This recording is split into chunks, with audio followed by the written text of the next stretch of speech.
The Devil's Doll by Edogawa Ranpo. The novelist Randō Ōe decides to visit a doll maker's workshop to gather materials for his new work. Through the introduction of a mannequin dealer, he visits an old doll maker, Bateren-jii, Monzō Higurashi, who lives in a forest in Setagaya.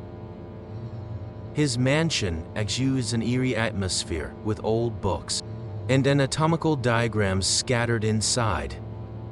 Bateren-jii explains his method of making wax dolls, describing how he molds them using real hands. The studio is filled with eerie wax dolls, including figures of diseased skin and grotesque body parts.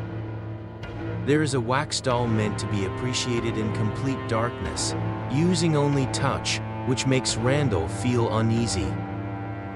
Bateren-jii finally shows him a nude beauty in a black box, but she is actually a living woman.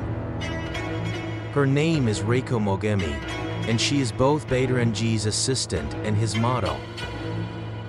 While conversing in the study, Randō begins to feel that Reiko is just like a doll, which unsettles him. As Randō prepares to leave, Reiko secretly pleads, "This old man is a great villain.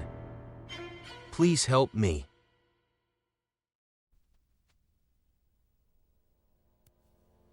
The Devil's Doll is one of Edogawa Ranpo's masterpieces in the genre of bizarre and fantastical literature. Through the theme of dolls, it explores the depths of human psychology and fear.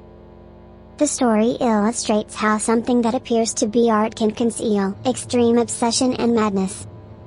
Bateren-jii's atelier is not merely a workshop but a stage where human desires and ethical boundaries are tested. Additionally, Reiko Mogami, a living woman, is treated almost indistinguishably from a doll, blurring the line between human and object and instilling deep unease in the reader. This work exemplifies Ranpo's signature grotesque aesthetic and his keen insight into the darkness of human psychology, leaving a lasting impression of the dual nature of beauty and horror.